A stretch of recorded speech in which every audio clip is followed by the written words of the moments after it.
I'm here with Jessie Golden. Thanks for joining us. I'm so happy to finally meet you. I know, me too. I've been stalking you and following you. You have to check her out on social media at Jessie Golden. You're so positive. I love your voice. I love your tone. You're like impossibly beautiful, but you have this message that's so important. When did you become a yoga instructor?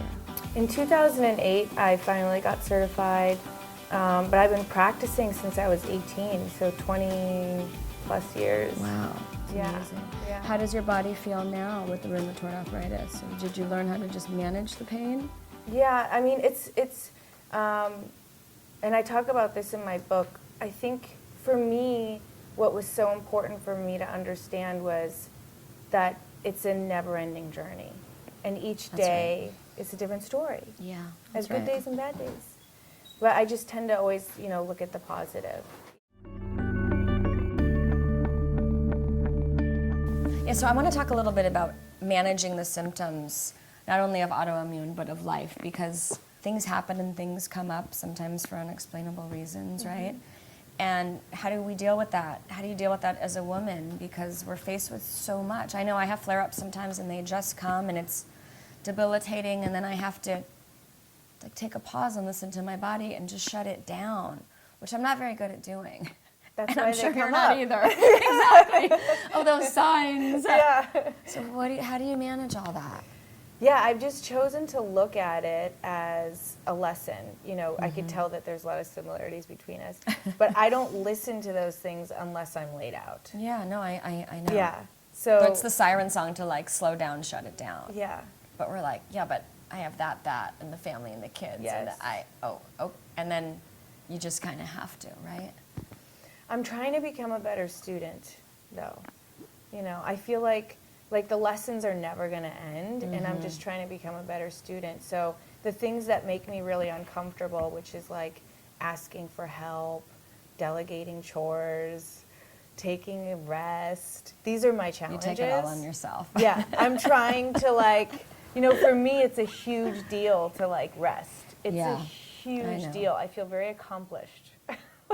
You're speaking my language. I mean, that's the female, we're warriors as women and as mothers, and we go. And that's part of the whole philosophy for me with fitness as well. It's to carve out a little time for yourself because the benefits go so deep, But just learning how to listen to our bodies, to stretch, to recover, to slow down, to take a moment, to have a cup of tea, to breathe, to do your daily rituals. Yeah. And I think what you said earlier when we were talking about the rest days are just as important, the stretching, the more slower type of workouts. If there's days where I can't do the booty burn, Sure, for sure. So I just stretch. I do something for myself, but it's more of a recovery, more restorative, which is just as important, and especially for somebody like me. And me, and everybody. I mean, I'm starting to schedule those recovery days within our program because not everybody knows how to listen to their body. We're not all in tune to understand when it's time.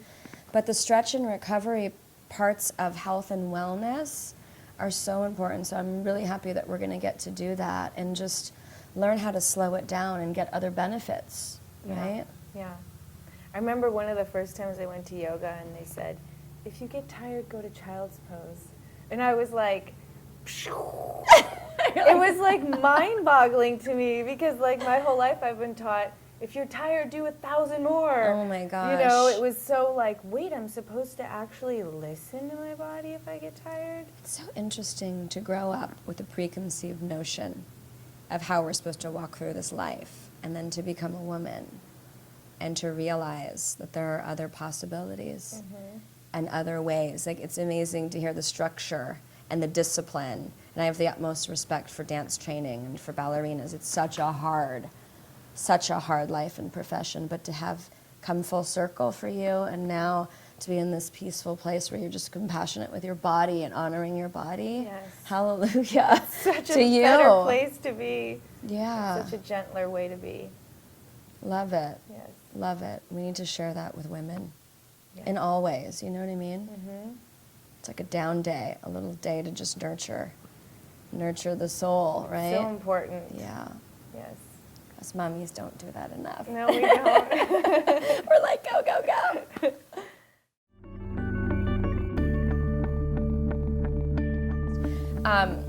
For women that don't have a positive inner dialogue or don't know how to live in a place that's compassionate to themselves, what would you suggest that they can do to start, like now, tomorrow, just to start living positive daily practices?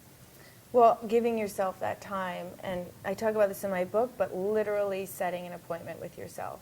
Oh, I love that. And it's like giving yourself just as much as respect as you would somebody else. Like, you're not going to not show up to a doctor's appointment. You're not going to not show up, because there's going to be repercussions. So Yeah. just really making, a calendar and just sticking with it and just allowing. For yourself, like yourself. scheduling your me time. I say this so much. I don't miss my children's appointments, parent-teacher conferences, Right. their doctor's appointments, the teeth cleaning. We do that as women, as mothers, but we don't do that for ourselves. But you can't serve from an empty vessel. So if you're depleted, which eventually is what happens, then you're no good to anybody. Yeah, So you're living your best when you actually allow that time for yourself. love that. So super important. Now, what about, because it sounds like we're really similar. Yes. We're like working in overdrive. I'm getting better. I'm getting Which, much by better. the way, I think that's the best way. Like, I love hanging out with mirrors because, like, it actually helps me because I want to say to you, like, Brooke, like, you do so much. Like, you're an amazing mother. You're doing this amazing. Like, I want to say all these things to you. And make your appointment for Yeah, yourself. and make your I know. appointment, and then I'm able to look at you as a mirror and be like, you need to give yourself that same compassion, Jessie. Yeah, it's really, and I would say the same thing back Yeah, to you you because know? we're always better friends to other women, don't you think? Yes. Than we are to ourselves. So I would also say another great piece of advice is learn how to be your own best friend. Oh, it's so huge. Like, I'm better at it now in my 40s, but we have to learn how to be a friend to ourselves. Like, huge, huge, huge valuable advice. When I think about what I would say to my best friend, it allows me that compassion. Good. for I love myself. that. Yeah. I love that. It's great, great, great advice. What about the signs? Like, what happens in the body? What are the messages that would indicate to you, that would show you that it's time to slow down a little bit and take a moment? Yeah. Well, when you have an autoimmune disease, the signs are very, Yeah. relevant, and they really keep you in line to Yeah. be healthy because you can't mess up. Yeah. But I think if you're having symptoms, something you're doing is not working. Symptoms like? Anything, a backache, a headache, you're feeling tired. Like, these are You're impatient. You're not Yes. sleeping enough. You're not resting at night when you are sleeping. Your mind is racing. You're not present in the moment. You're anxious. Yeah. All these things are signals of going, hey, something isn't working right. Mm-hmm. And literally the best thing to do in that moment is to sit still with yourself. Mm-hmm. And not to overthink it. I mean, I like to call it tuning in my book because I think love people that. get scared of meditation. But literally just sitting with yourself for 5 minutes, allow the thoughts to come in, acknowledge them, let them go, and just sit with yourself and get clear. And it's so amazing what that does. I love that, tuning in. Very simple, because it's true. A lot of people don't know how to be still. And it's a little bit scary sometimes to sit with your own self and tune in and see what's going on. It's like personal inventory. And I do that now. And it took me until my 40s to really learn how to sit in my shit. Yeah, If sit in you your will, seat. sit in your seat and deal with yourself. Yeah. That's awesome. Yeah. Love it. Get the book. Check it out. We're going to do a little yoga flow. We're going to stretch it out. And we're going to remind each other Yes. to do it. I love it. Thank you. Thank you. Thank you so much. So awesome.